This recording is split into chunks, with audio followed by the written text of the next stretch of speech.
Welcome to CarePortal. We're pleased you've chosen CarePortal to meet your home health software needs, and we look forward to working together with you in the years to come. This is the first of several training videos available to help you gain proficiency in the use of CarePortal. In this session, we'll cover all the steps you need to set up your system before you begin adding patients and clinical documents. First, some preliminaries. CarePortal is a web-based system, meaning you don't have to install our software on your computers and devices. As long as you have a web browser and an internet connection, you're good to go. If you're planning to use Windows computers for your back office or point of care needs, we recommend Windows 7 or higher, although you could use earlier versions if you need to. For the browsers, we recommend at least Internet Explorer version 8, although 10 or higher is recommended. You could use Chrome or Safari or other browsers. You will need Acrobat Reader, which is a free program available from Adobe to read your documents online, to print them off and so forth. At the point of care level, we do support the iPad and the iPhone, any version of those products. We support all Android devices that are version 4.0 or higher. The first thing you're going to need to do to be able to get started with CarePortal is to open up a browser, and you're going to need to have an address or a URL so that you can create a shortcut that you can use to access CarePortal at any time. So I'm going to go ahead and bring up a web browser. In my case, I'm using Internet Explorer. We will be providing you a link or a URL or an address that you can put at the top of your browser in the address bar. And typically it's going to be a short link like tinyurl.com/CP, like CarePortal. And if the name of your agency is Sunshine Home Health, we might give you a shortcut like CP Sunshine, SUNSHINE. You type that in the address bar at the top, press enter, and that translates to a longer link that you can see up here. Now, before you move on beyond the login page that you see here, we do recommend that you save your link as a shortcut to your desktop by right-clicking anywhere on the page and then saying Create Shortcut, and that will cause your CarePortal shortcut to be placed on your desktop. You could also add a shortcut or a favorites to the top of your browser by clicking this little star, and that will add it on to your list of suggested sites. Add to favorites. I'm going to start by logging in as a special user named CarePortal, just so we can start off with putting in some initial usernames for you. After you log into CarePortal, you'll arrive at the main menu, which includes Clinical, Administrative, Workflow, Billing, Scheduling, and Reports. For now, I'd like to draw your attention to the Help Desk and User Guide links below the main menu. We encourage you to use the User Guide option as much as possible to find answers to your questions. You may browse through the contents of the guide by major category like Clinical, Administration, Workflow, Billing, Scheduling, and Reports. There's also a section which includes training videos for your future reference. If you'd like to search for a particular item, go to the top of the page and press Ctrl F on your keyboard, and then start typing in a portion of text that you'd like to identify. For example, I'm going to type in resumption of care. That's going to highlight the items that have the words resumption of care in them. I can click next to go down and find where those items reside in the list. And I can click on any item to see a slideshow or a document or a video related to that particular topic. In the Tools and Miscellaneous section, if I scroll down here towards the bottom, there's a very important topic called How to Create a Help Desk Account to Submit Questions and Requests to Support. Please visit this topic as soon as possible so you can use your Help Desk account to submit questions and requests to us at CarePortal Support. I'm going to close this User Guide menu, and I'm going to go back to my main menu where I see this Help Desk link. If I click on that Help Desk link, it's going to bring me up to a page that allows me to become a new user. If I click on this link, brings up a place where I can put in my name and email address, telephone number, password, and company. Now there are other items down here that are optional, but we request that you at least go up through the place where it allows you to put in the company so we can identify who you are when you submit a request, and we can contact you as needed. Using the help desk is more efficient than making a phone call, since it provides a written record of all your requests and our responses, which we can refer back to at a later date, or you can refer back to them as well for your own assistance. We always have someone on help desk duty during the day, and we make a point of contacting you as soon as possible after you contact us via the help desk, often within minutes. In order for this system to work effectively, we strive to hold up our end of the bargain by responding to you quickly, with the understanding that you will keep your end of the bargain. It's very important for you to do 3 things when using the help desk.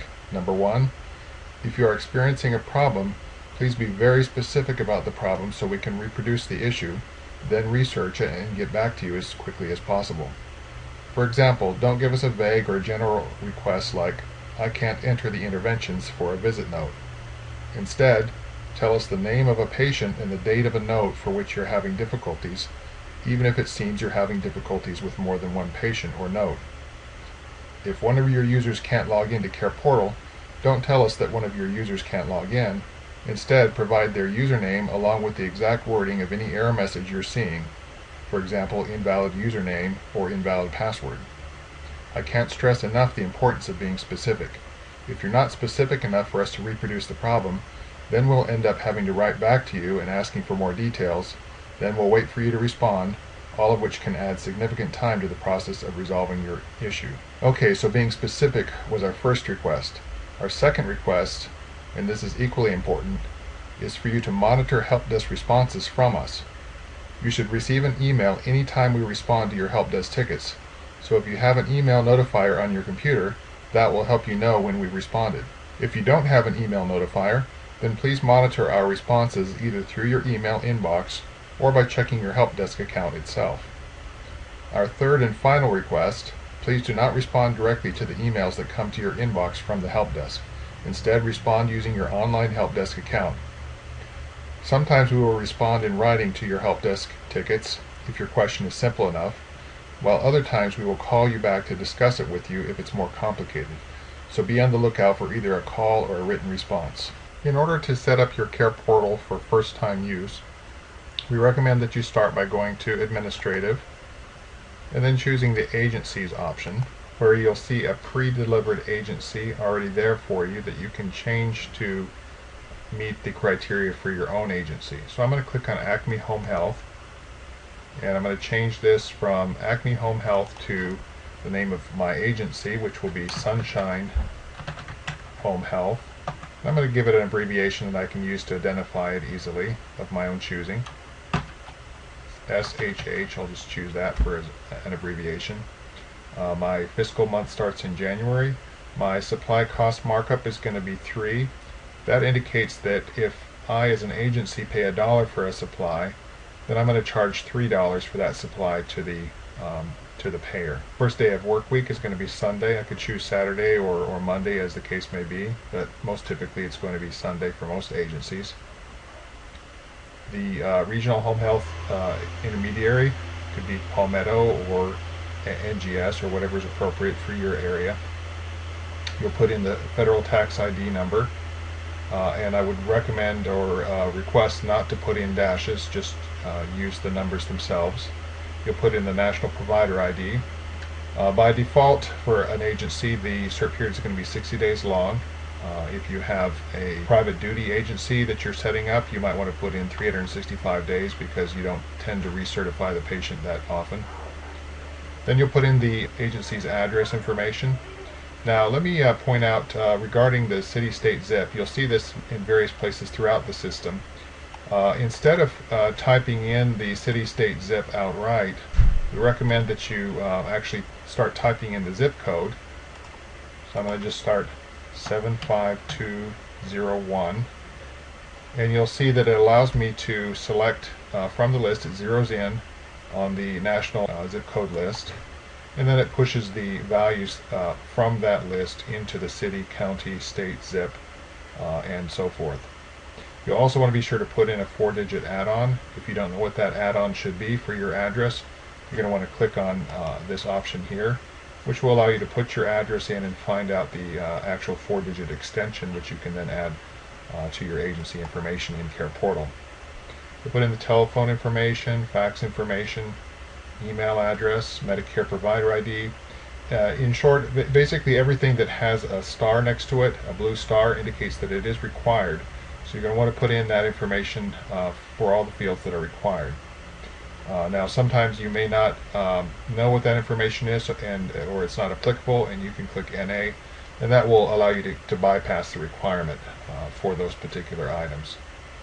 It is very important that you provide a state assigned ID number that will be necessary for your transmissions to the state.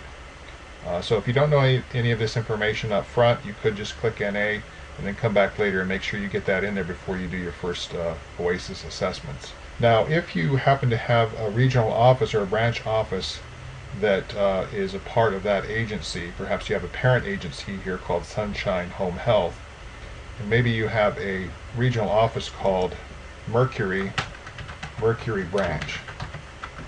You could put in MB to identify that for yourself, and then you're going to put in a code, something like Q123456789, and so forth. That corresponds to the MOVE16 value that's going to be transmitted to the state when you submit assessments to the state from that branch. I'm not going to go ahead and put all this information in, but if you do need assistance with this, we'll be glad to help you out. You'll just put in the relevant information to create your branch office in CarePortal. These branch offices can be assigned to any patient so that you can identify which office a patient belongs to. If you have a second agency that you'd like to put in, we can do that as well. You can just click Add New at the top here. And let's say you have an extra provider called Moonlight Home Health. Well, then you would just put in MHH, and then you would proceed to put in all the rest of the information for that particular agency. And then you'd have two agencies in the system. You could also put in branch office information once you save the new agency. If that agency has branches, you can add branches to that agency. I'm going to cancel and go back, and so we'll just end up with one agency for the purposes of this demonstration. So I'm going to click back, and I come to my main administrative menu. We've just now gotten through going through the agency information. We can also create workers and users. Now in CarePortal, we do make a distinction between a worker and a user. A worker is somebody who's employed either part-time or full-time by the agency to do either contractual or salaried work or hourly work of any sort for the agency. A user, by contrast, is someone who actually is going to be logging into CarePortal. So a user could be a worker, but a user could also be a physician. So what you'll do is you'll first put in your workers and then your physicians and so forth. And then as you add those workers and physicians, you can also grant them user access to CarePortal.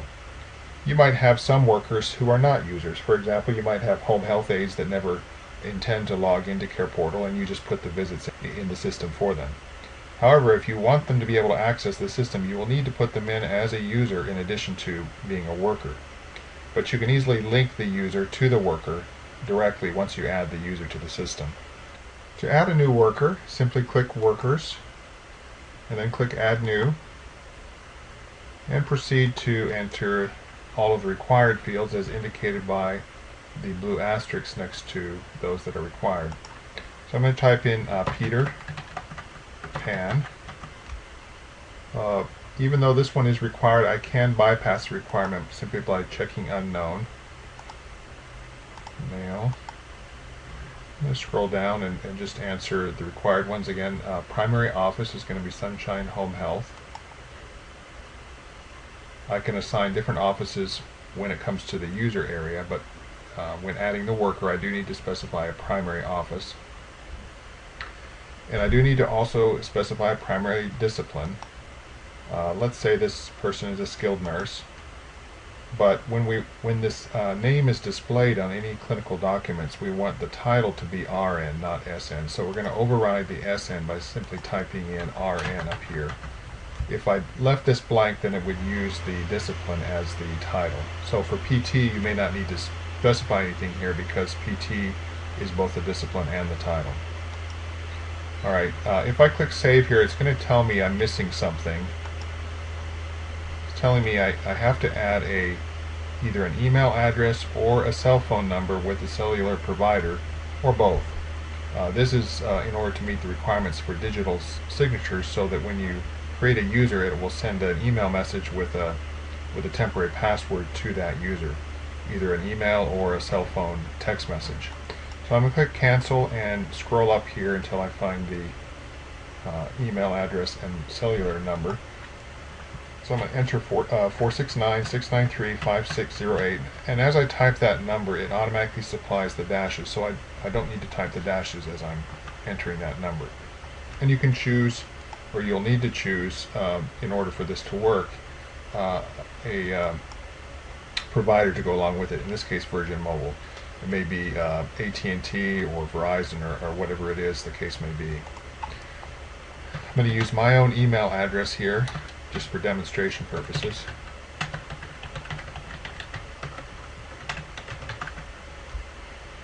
And with that, I'm going to go ahead and click Save. And now that I've done that, I'm able to enter any secondary disciplines. So if this particular worker has the authority to not only do skilled nursing visits, but also HHA visits, then you could also add HHA to the list. I'd also like to point out the worker's skills and training. This allows you to keep track of various certifications that are coming due or need to be renewed. So let's say, for example, CPR training. If I put in an effective date of, as I speak, today is December 15, 2013, but I might want to put in 12/14/2014 as the end date for the driver's license, so that I can make myself a reminder to check for that renewal for the CPR training at that time. So I can click Save, and then I can also click New Entry as many times as I want to add as many training options as I'd like to record. I can receive notification for those items that are coming due. Just check the user guide for instructions on how to do that, how to sign yourself up for those notifications. Alright, so I'm done with that. One other thing that I want to point out is that you can enter worker status history maintenance, so that if the worker, for example, is going on leave of absence, you can specify a leave of absence option, or you can specify that they are terminated and eligible for rehire or not. So this will cause the worker not to show up in the list of scheduled visits that can be assigned for a particular patient. So I do recommend that you take advantage of this when the worker is no longer active. Alright, I'm going to click Cancel Back or Save Back, either one. I've already saved it, so it doesn't matter either way I do that. So now I have two workers. I have CarePortal and Peter Pan. Let's do one more worker so that we have a back office worker and a point of care worker. So I'm going to click Add New, and we're going to add in Tinkerbell.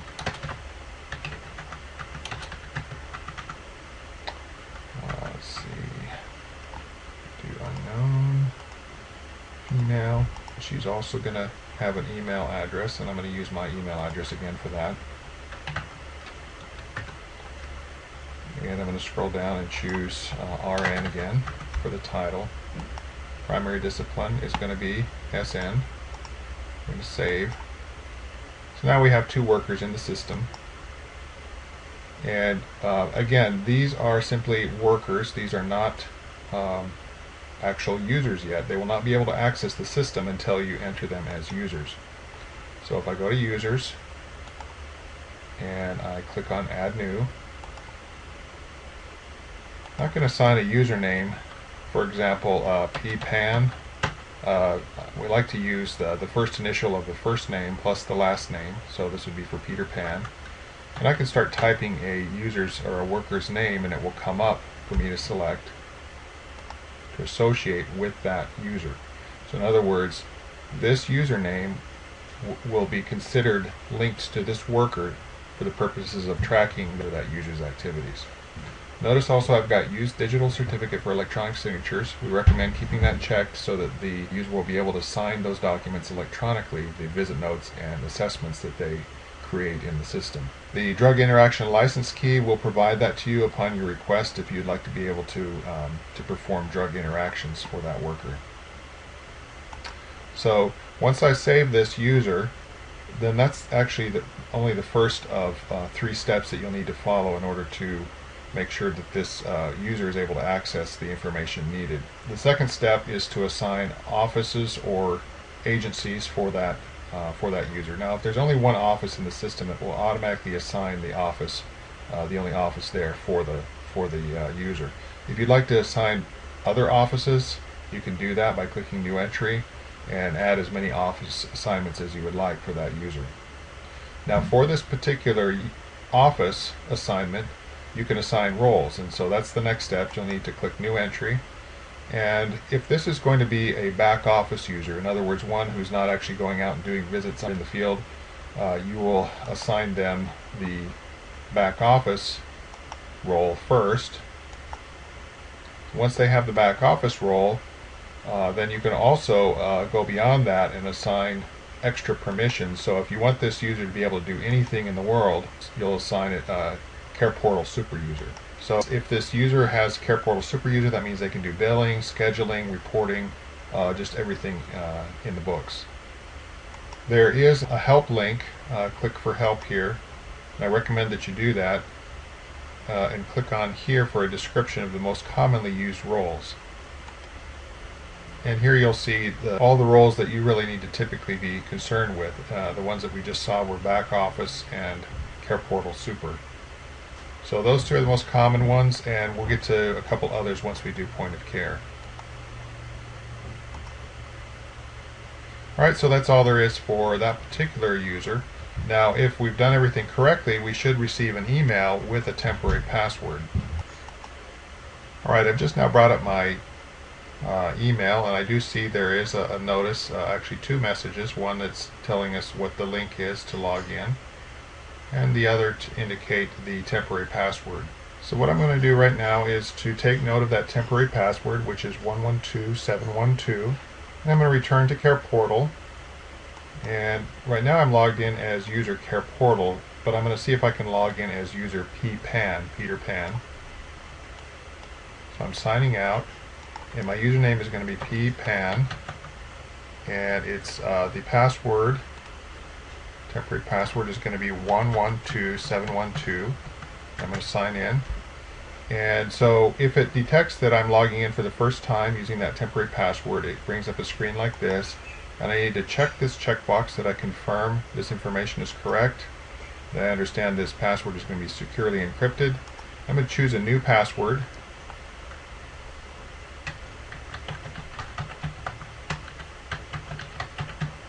And I type it twice to confirm it.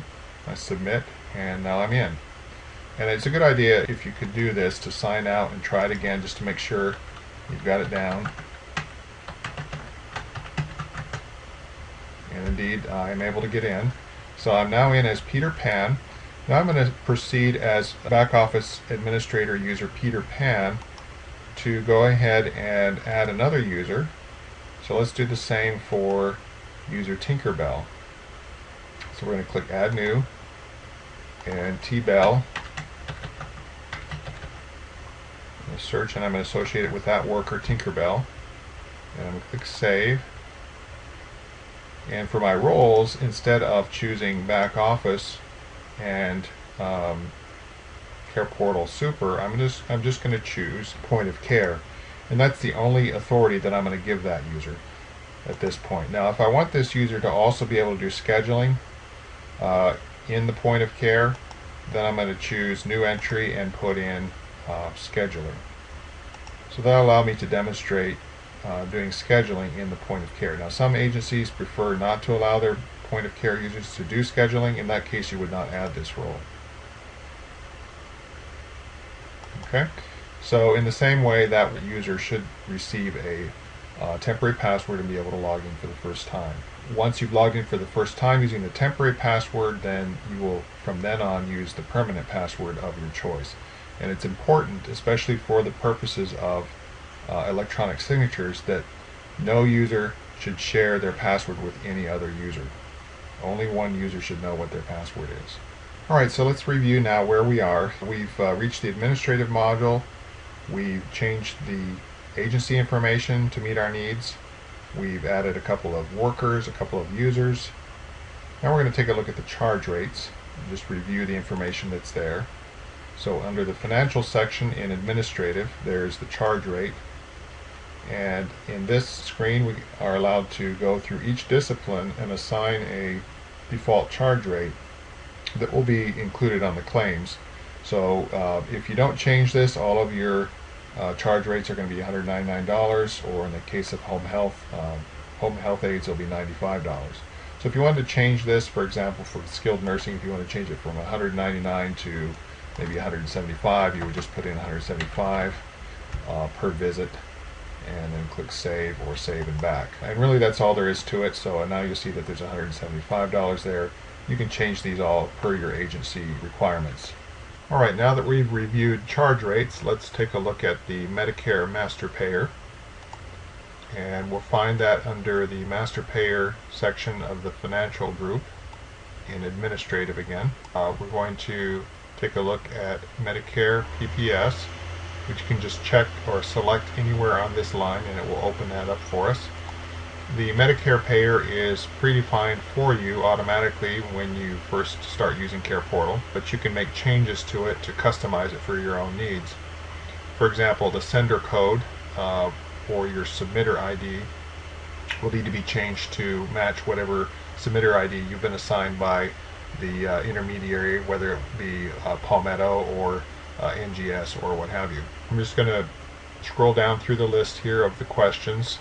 We want to be able to submit our claims directly to Medicare, so let's go ahead and check that checkbox, and we're going to choose Palmetto as our destination, and the FTP username is typically going to be the same thing as the sender ID, so let's copy that into here. If you're choosing NGS, for example, your username would be something like the submitter ID followed by an @ sign, followed by a repetition of the same submitter ID. But in this case, we're going to assume it's Palmetto, and so the username is going to be the same as the submitter ID. We're going to put in a password, and the receiver code and so forth may need to be adjusted depending on the particular parameters that you have for your intermediary. I'm going to scroll down and note that some of these are required, and that we just fill in a 1 for the BCBS assigned facility ID and the vendor number, also the supply account number. For the claim filing indicator code, we'll choose Medicare Part A. Other items can be left blank if they're not required. And so let's go ahead and click save. And that is all there is to the setup for Medicare. Now, if you're doing non-Medicare payers, we do have a section in the user guide related to insurance payers and how to set up the discipline rates and perhaps to submit to a different entity like Availity. So instead of submitting to Palmetto, you might have an Availity account and you can submit your claims directly to Availity. Again, I encourage you to refer to the user guide to see how to set that up. And if you do need to set up a new payer, then in this payer list, you're just going to click Add New, in the same way that we showed you how to do that for adding a new worker. Alright, now back to our list. We've done the charge rates, we've done the Medicare Master Payer. Now we're going to add a physician named Brad Aaron. So we're going to go to the Physicians option in the General section of Administrative. And we're going to click Add New, and we're going to choose Brad Aaron. If we'd like to explicitly add the title, we can say doctor, and we can enter the required information, for example, National Provider ID. If we don't know what the provider ID is, we can look that up using this link here, and we can go to an individual provider and put in the provider first name and perhaps the city and state if we know that, and then we can click search and it will give us the NPI number, and then we can fill that in to the NPI number here. It must be 10 digits long, and I'm going to go ahead and put in an address, and let's put in a zip code, an office phone. Go ahead and put a fax number in as well. So this is the primary office for the physician. We're going to click save. If the physician has multiple locations, you can add a secondary location, like second office, First Street office. And you put in the address and the telephone and fax and so forth for that second office. This is not normally needed. Typically just one office is sufficient, unless, like I say, the physician does have multiple offices and you would like to track which office each patient is assigned to. I'm going to go ahead and click save and back, and then you'll see that we have the basic physician information entered. Some of the information I chose not to enter, but you could do that if you prefer. One thing I do want to bring to your attention is the PICOS column. Notice that it says no here. I put in a bogus NPI number, and so it did not match with a valid NPI number. If you had put in a valid number, it would say yes. So I encourage you to always check this, make sure that it's a valid NPI number when entering your physician. Otherwise, if it's not valid, you'll get a rejection on your claims, although we do provide a warning when you try to process a claim with an invalid NPI. So now back to our main list. We've added physician Brad Aaron. We're going to do is take a look at those disciplines now. And so under other section, there's a disciplines option, and we can see the disciplines that have been set up for this agency: occupational therapy, PT, PTA, and so forth. If you did want to make any changes to these, for example, if you go into skilled nursing, just select the row that says skilled nursing, and then you can also track the cost per visit. This is not the charge rate, but this is the actual cost to the agency if you're tracking agency costs for all of your visits. Also got the revenue code here. If you needed to change the revenue code to something else other than 0550 that it's set for, then you can do that as well. Also down here we have a number of HCPCS codes that can be associated with a particular discipline, and this is valid only for Medicare purposes, so that when a skilled nursing note is entered, the user will then have the option of choosing from one of these options to specify exactly what kind of visit it was per the government Medicare guidelines that were implemented on January 1st, 2011. So I'm going to click back and take us back to our main administrative menu, and we'll go now to general lookups. So general lookups is kind of a grab bag of different lookup values that you can maintain yourself as an agency. So if I go to general lookups here, I've got a number of different categories. You'll see that I've got allergies, body locations, contact types, all kinds of different things that you can maintain. One of the ones I want to draw to your attention is the skills. So if I type in skill and click search, I can see I've got a worker training and skills option. Let me just go ahead and click on the skill option, and I see I've got things like CPR certification that I showed you earlier, driver's license, Hoyer lift, and so forth. Now if I wanted to add a new one, I could simply click new entry. I could assign a code to that. For example, let's choose TENS, and the description is going to be TENS certification. If you want to put it in a particular sequence, you can do that by putting in a number here relative to the other items in the list, but otherwise if you don't put a sequence number in there, it will sort it by name.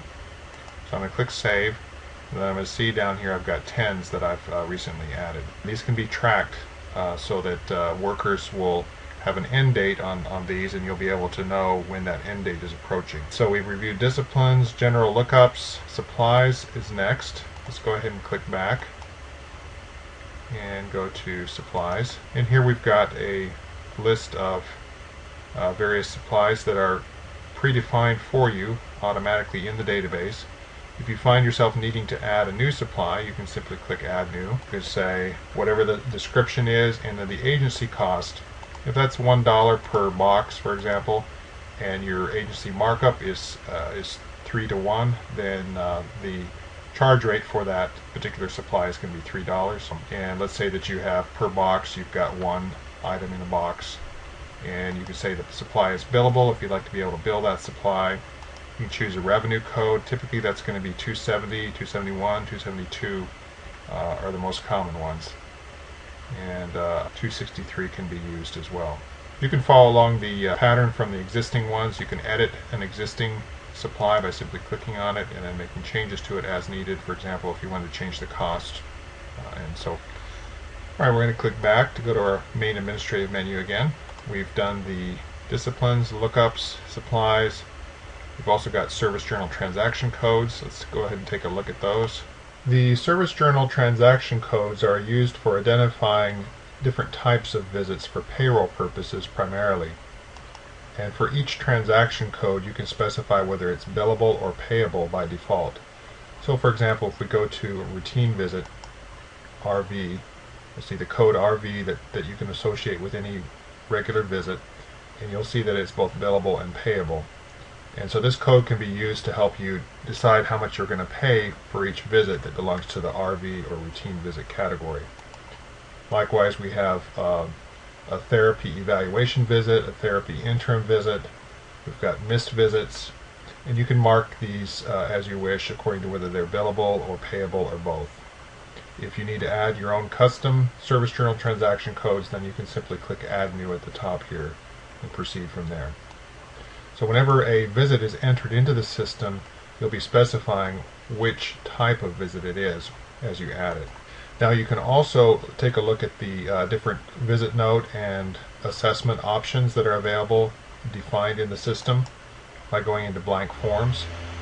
So you can see that we have a number of different varieties of start of cares. We've got a PT starter care, we've got a regular starter care with the Oasis and 45 and clinical all built in. So these are Oasis assessments that are available. We've also got a number of different discipline visit notes defined, and for any of these you can get a feel for what's included in them by clicking on that option. For example, the OT re-eval. If you want to see the contents of that, you just bring it up and take a look at the blank note that defines that. You can also assign a default service journal transaction code with any of these types, and so this permits you to not have to specify the transaction code every time you enter a visit of that type into the system. Next, we'll look at how to add problems, goals, and interventions for your care plan. So if I go to Problems, Goals, and Intervention in the 45 section, this allows us to see a number of different problems that are defined already in the system.